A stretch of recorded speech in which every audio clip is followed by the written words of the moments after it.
엔도거이 이슈는 순간 과차자.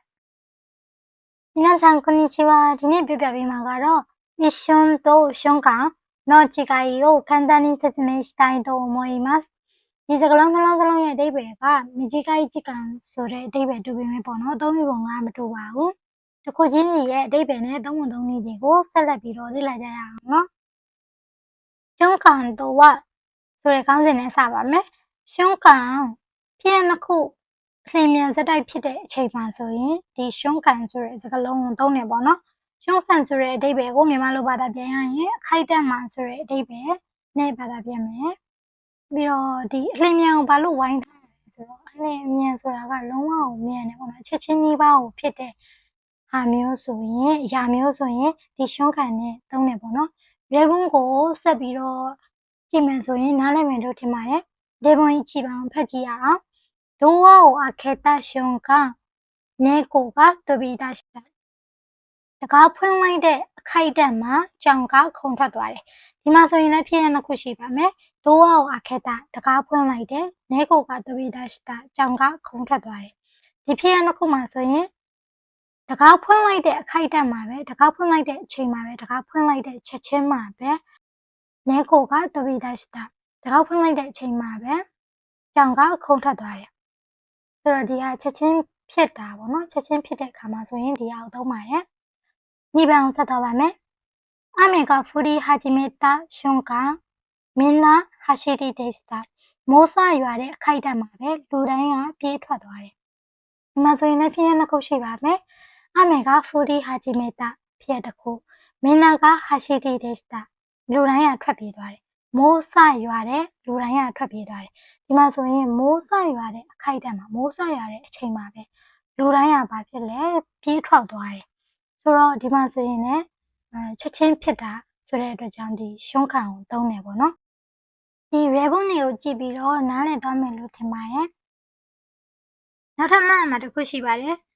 ဒီမှာဆိုရင်တဖြည်းဖြည်းဖြစ်တယ်ဆိုတာကရှုံးခံမဟုတ်ဘူးဆိုတဲ့ခေါင်းစဉ်နဲ့သွားပါမယ်ပေါ့နော်အရှိကအဲ့ဒီတို့သင်ခဲ့တာကရှုံးခံဆိုတာကဖြစ်ရနှစ်ခုအလျင်မြန်ဇက်တိုက်ဖြစ်တဲ့အချိန်မှာဆိုရင်ရှုံးခံကိုသုံးတယ်ဆိုပြီးတော့ဖြေခဲ့တာပေါ့နော်ဟုတ်ပါသင်ခဲ့တာပေါ့နော်ဒီအလျင်မြန်ကိုဝိုင်းပြီးတော့ပြထားတယ်ပေါ့နော်အလျင်မြန်ဖြစ်တယ်ဆိုရင်ရှုံးခံကိုသုံးတယ်တဖြည်းဖြည်းဖြစ်တယ်ဆိုရင်ရှုံးခံကိုမသုံးဘလို့အလျင်မြန်ဖြစ်တာလဲဘလို့တဖြည်းဖြည်းဖြစ်တာလဲဆိုတာကိုဒီဥပမာလေးတွေကြည့်ရင်နားလည်မယ်လို့ထင်ပါတယ်例えば1番3年間勉強した瞬間 N2 に合格したဒီစာကြောင်းကမှားပါတယ်ဘာလို့မှားလဲဆိုရင်3年間勉強した瞬間ဘာသာပြန်ကြည့်လိုက်ရင်3နှစ်လုံးလေ့လာခဲ့တဲ့ခိုက်တဲ့ N2 に合格したN2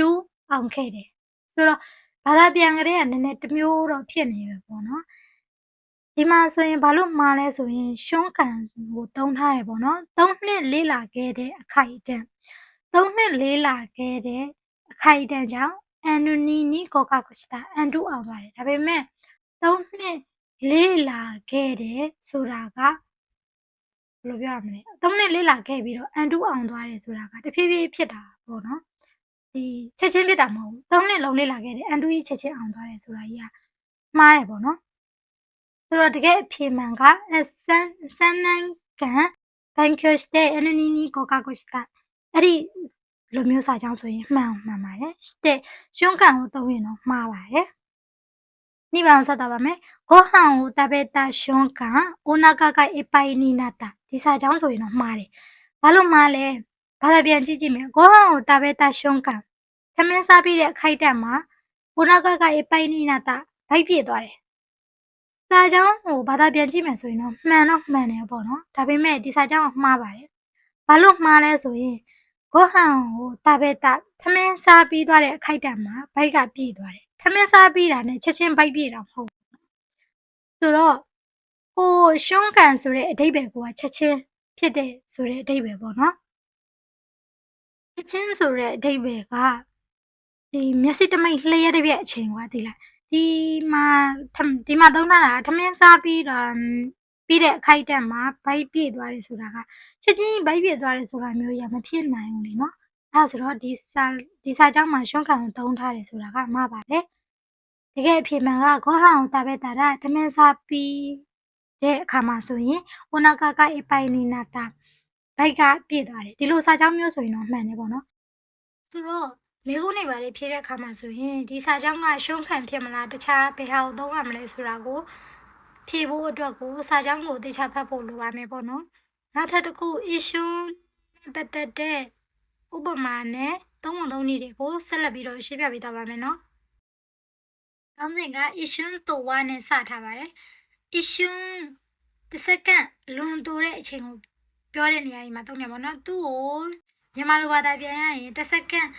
ဆိုပြီးတော့ဘာသာပြန်ထားပါတယ်။သူကကြတော့ချက်ချင်းဖြစ်တာတို့တစ်စက္ကန့်ပဲခံစားရတာတို့အဲ့လိုမျိုးနေရာဒီမှာသုံးပါတယ်။ရှုံးကလိုမျိုးတက်ကြီးမှတ်စရာကတော့မရှိဘူးပေါ့နော်။例文語とじばめ一番その言葉を聞いて一瞬ドキッとしたそれはအဲ့ဒီစကားကိုကြားပြီးတော့တစ်စက္ကန့်လောက်စိတ်လှုပ်ရှားသွားတယ်ဒီလိုမျိုးနေရာတွေမှာသုံးနေပေါ့နော်2番ကကြတော့空が一瞬で暗くなったကောင်းကင်ကတစ်စက္ကန့်နဲ့မုတ်တုံသွားတယ်မှောင်သွားတယ်ပေါ့နော်ဆိုတော့အဲ့လိုနေရာမျိုးလေးဒီမှာ一瞬ကိုသုံးနေပေါ့နော်အဲ့လိုမျိုးရှုံးကလိုမျိုးထူထူမှတ်စရာကြီးတော့မရှိပါဘူး一瞬တစ်စက္ကန့်ဆိုပြီးတော့မှတ်ထားရတယ်လုံလောက်တယ်ပေါ့နော်ရှုံးကန်နဲ့一瞬ကိုအလွယ်ကူဆုံးမှတ်နည်းကတော့ရှုံးကန်ဖြစ်ရင်တစ်ခုစတိုက်ဖြစ်ရင်သုံးတယ်一瞬တစ်စက္ကန့်ပဲဖြစ်တဲ့အရာမှာဆိုရင်သုံးတယ်ဆိုတော့ရှုံးကန်ဖြစ်ရင်တစ်ခုစတိုက်ဖြစ်ရင်一瞬တစ်စက္ကန့်အဲ့လိုမျိုးမှတ်ထားမယ်ဆိုရင်အလွယ်ကူဆုံးဖြစ်ပါတယ်အဲ့ဒီအခုရှင်းပြပေးခဲ့တဲ့ရှုံးခံတဲ့ issue ရဲ့ခြေကိုက်ကိုနားလည်မယ်လို့မျှော်လင့်ပါတယ်တကယ်လို့နားမလည်ခဲ့ရင်လည်း comment မှာစာလေးချန်ခဲ့နိုင်ပါတယ်ရှင်ဒီဗီဒီယိုလေးသုံးနေဆိုရင် like and share လေးလုပ်ခဲ့ပြီးတော့ channel လေးကိုပါ subscribe လေးလုပ်ခဲ့ပေးပါအောင်နော်また次の動画でお会いしましょうバイバイ